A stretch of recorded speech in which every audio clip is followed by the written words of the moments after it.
Hello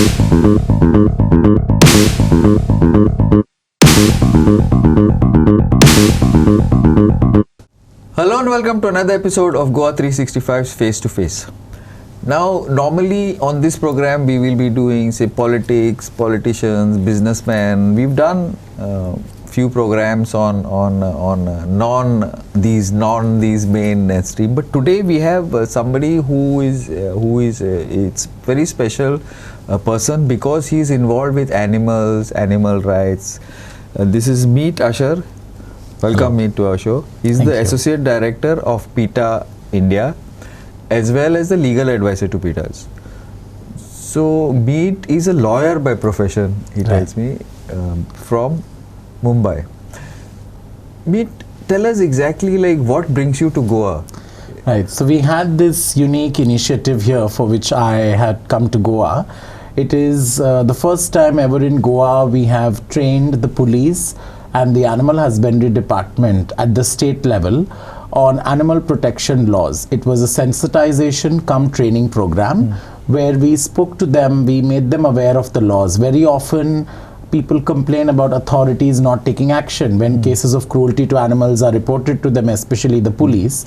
And very often we see that it is only because of the lack of awareness on laws and procedures with respect to such issues, which is perhaps a niche subject for the police and also for certain other departments, which is what prompted us to get in touch with the DGP, Mr. Alok Kumar, who was kind enough to get this program done at the state level. So we have trained constables and home guards at the police training school in Valpoi.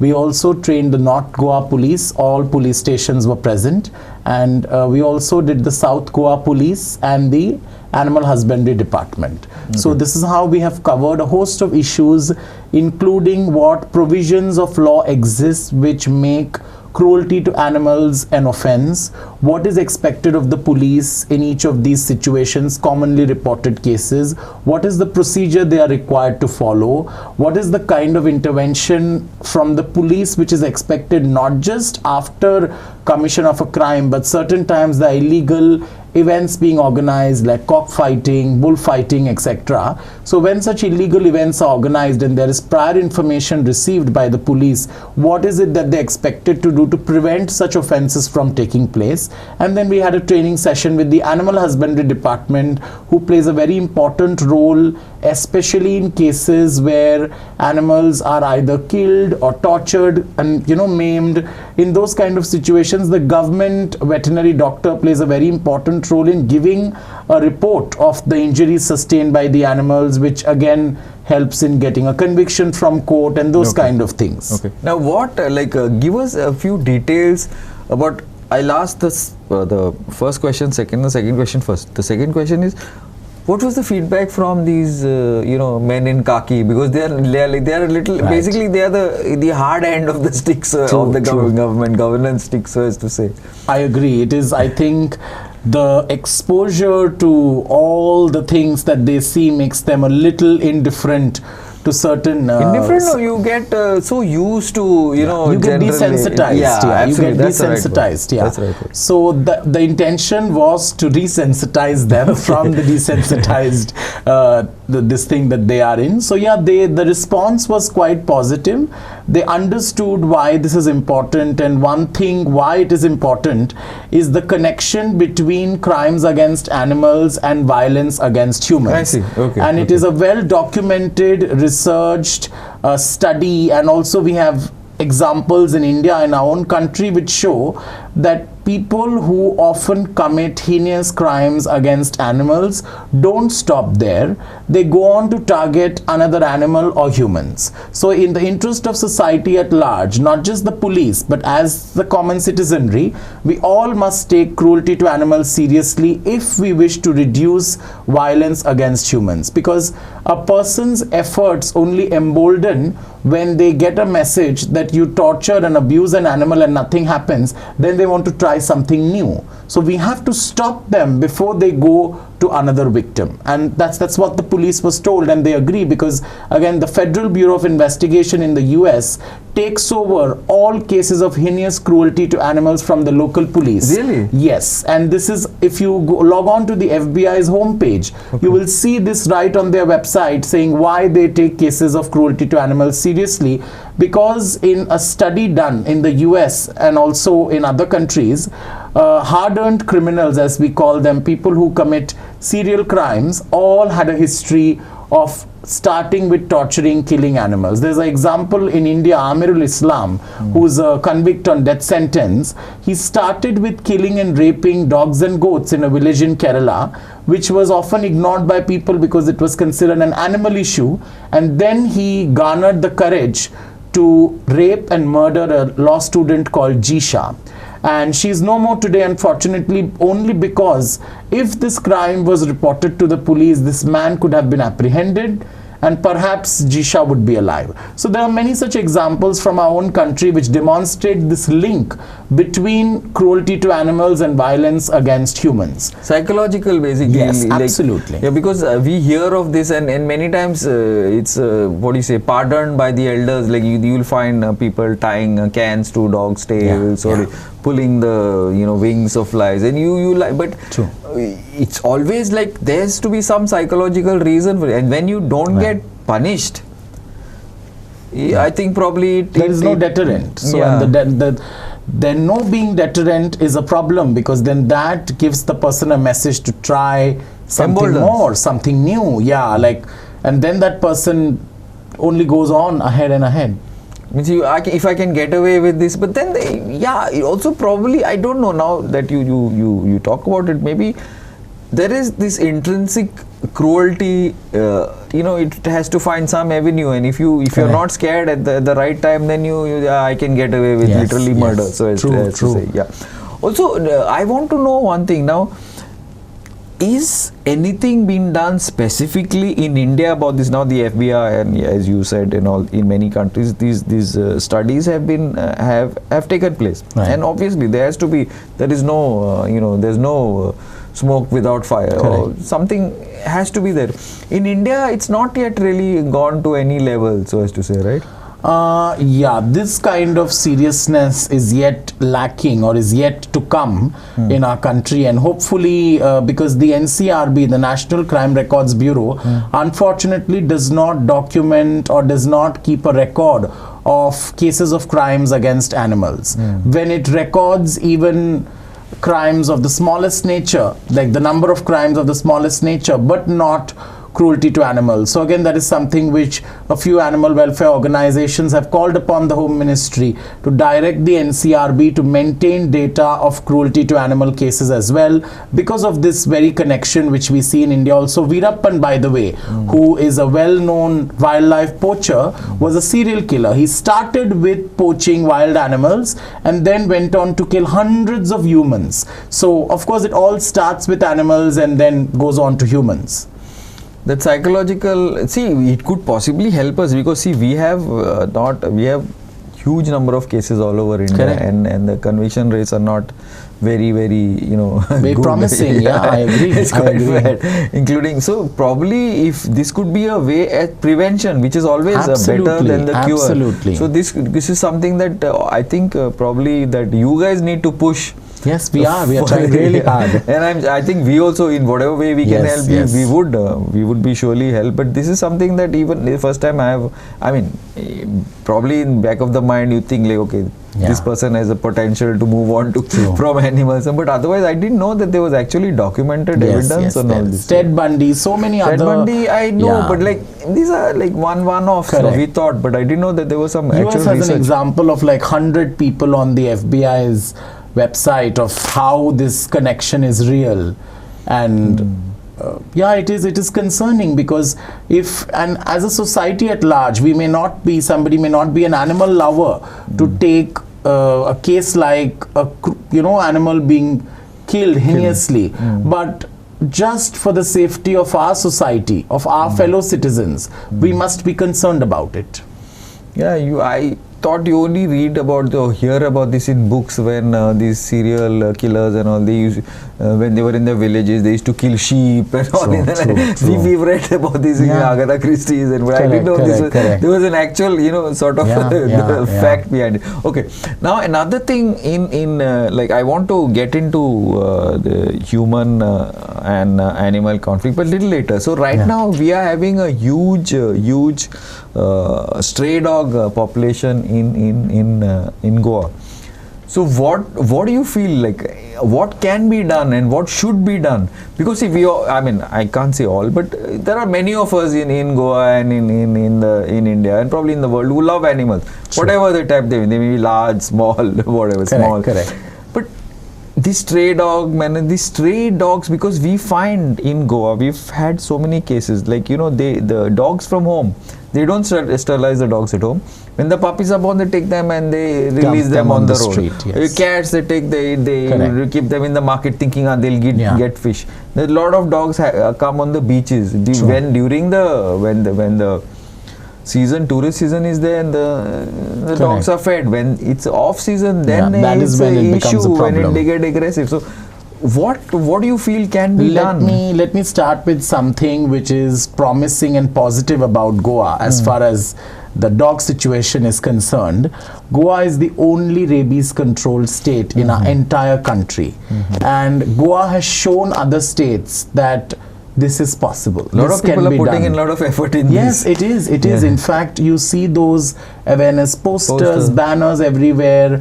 Mission Rabies tying up with the government, doing such wonderful work, has helped reach the stage that Goa is at right now. And yes, of course, there will always be concerns which have to be addressed. And coming to the population. Wait, let me just, before we move on to the concerns in the population, I have to go in for a small break. Keep watching.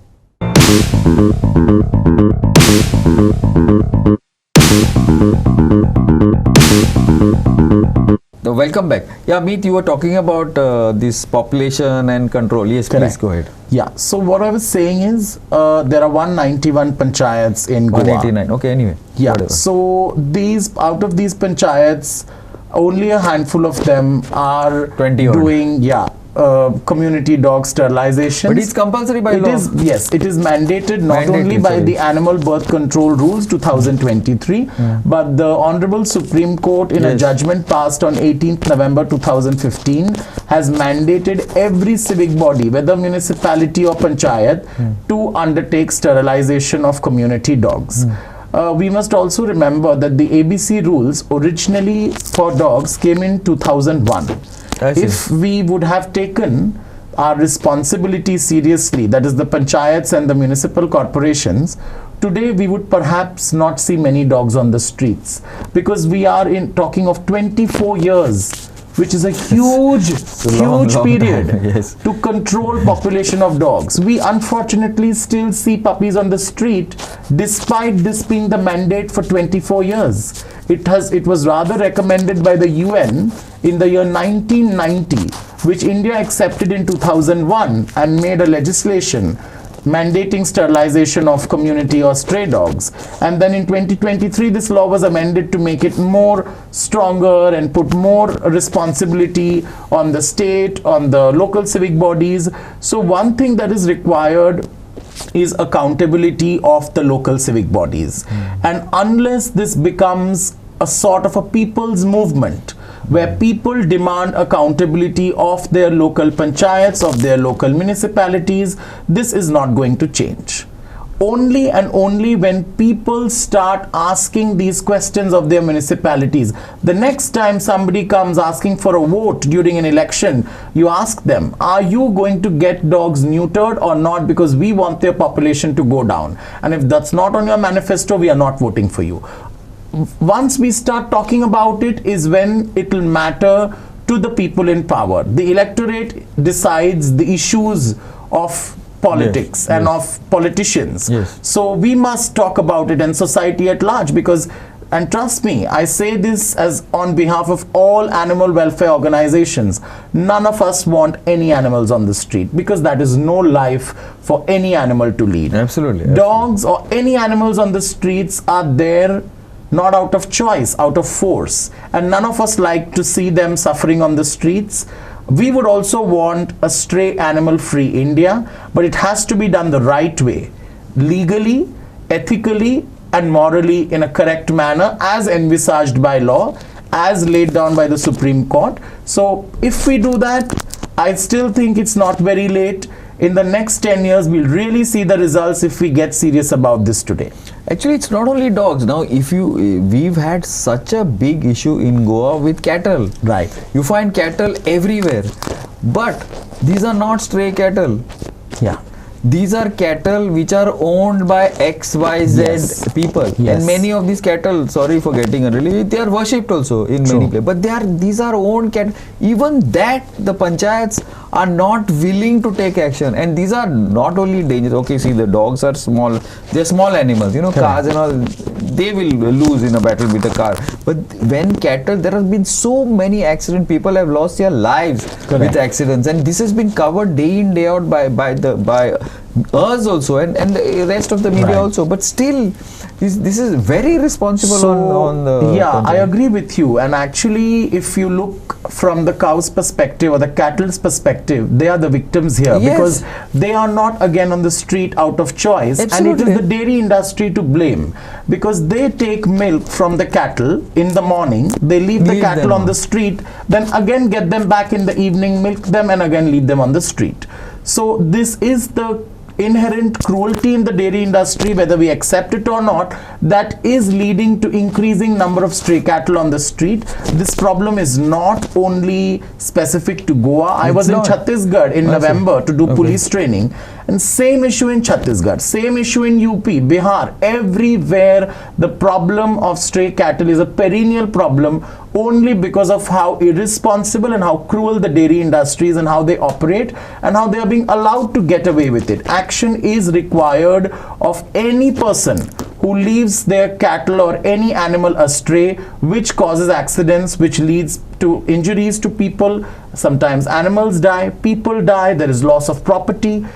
If action is not taken, such people are only encouraged to behave in such irresponsible and negligent manner, because there are no repercussions. So Absolutely, that is absolutely. something that has to be corrected. Absolutely, I totally agree with you on that. Now moving on to a little, more general issue. These are the two specific things that we see on a daily. Right. There are more, no doubt, but the issue is about this conflict. Man, our population is, I think we are the largest number of Yeah, people largest on now, the planet at this present Yeah, moment, and it's true. just increasing, nothing is Correct, going down. correct. And there are our elected representatives saying no, why two, make it three, Yes, some incentives, yes, so it's yes. going to increase. So this is where you find the local bisons, the gores or the leopards or the big cats moving into what people say are their homes. Actually, they were their homes which we Correct. have just grabbed, and so how is this thing going to get managed? Because we have to understand, if we don't have forests, if we don't have trees, if we don't have animals, we will not be there. Correct, we will soon. not be there, absolutely. Yeah, so what- because the forests are the green lungs for the Absolutely, city. And absolutely. if we don't have forest, if the green lung is gone, we will have no oxygen to breathe. And people from Mumbai and Delhi are buying houses in Goa for the reason that Mumbai and Delhi Absolutely. has become so polluted. Absolutely. The same will happen to Goa if it is again not kept under check.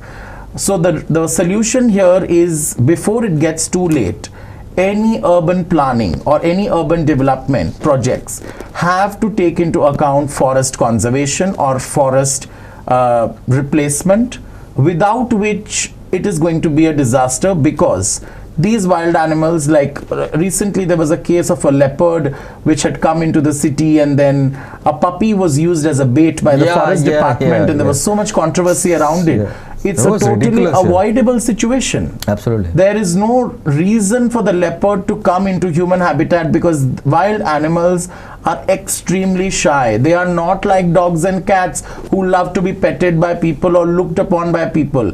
The moment you look into a wild animal's eye, they will go into hiding. So they don't want to be around humans. They are forced to come into the city because there are no watering holes giving water to wild animals. It's so hot right now. So if they don't have water, they are going to come into the city to drink water. If there is not enough prey base for them, and prey base will not be there if there are no fruit bearing trees or necessary vegetation in the wild. So all of it is interconnected. It's all a chain, and if anywhere the chain is broken, it's going to have an impact on us. So definitely forest conservation has to be a part of urban development or city development plans. See, also one thing that we need to also consider is that human beings need water, they need rain, they need good air, they need lots of things. Correct. Which we will not get. Absolutely. If the greenery is not there, Yes, you'll have a problem with oxygen. There's free oxygen for you. True. What are you going to do? Then you could roam Correct. around with masks, Oxygen cylinders. Yeah. True, Then true. there's no water now. Goa with so much of rain.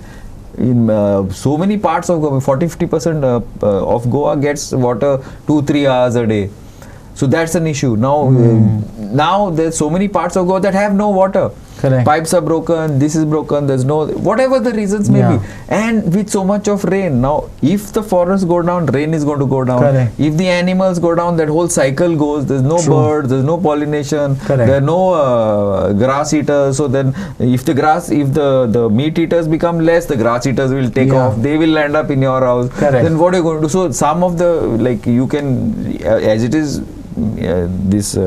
in Goa, people are calling certain grass eaters as vermin, and it's going to Correct. go up because so don't people, I mean, I'm shocked. We are supposed to be An evolved species. Evolved Yes. species. India educated. Correct. The Prime Minister talks about a 3 trillion, 5 trillion, but Correct. is this something that doesn't go, that we need to coexist? Others, we are on Absolutely. a slippery slide to We may have a lovely extinction. $5 trillion economy, but if we don't have clean air to breathe. Look at Delhi. Yes. The top cities in India are all polluted. True. Top rivers are all polluted. True. What is the scene?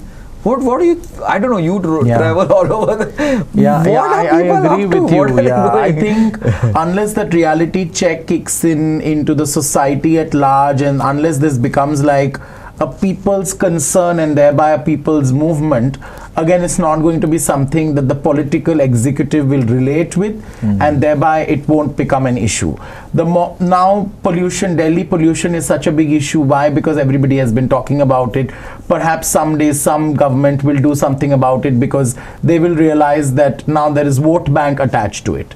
So yeah, meaning unless people get involved, these kind of issues can never be addressed completely. Okay. Now, thanks a lot. We need to. I mean, I think when you come down next, we should meet. But Yeah. this is an issue because this is an issue for any sensible human being living on this I agree. planet. I think it's not a. Everybody should be concerned. Yeah, You're right. because You're this is absolutely right. We have one small Earth. Correct. Or we have one small Goa, or one Yeah. small Mumbai, or one Yeah. small Delhi. It's Yeah. not like True. It's not endless. Yeah, it's not. And I think hopefully, I know everything has an expiry date. Yeah. Hopefully, our expiry date doesn't come. Yeah, doesn't come soon. Too soon. Yes.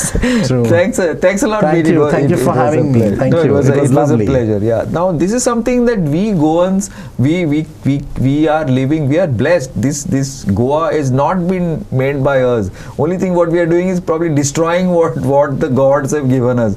I think it is our duty to try and preserve this, not only for us. Our limit time is left, but what for the preceding generations. We need to keep it.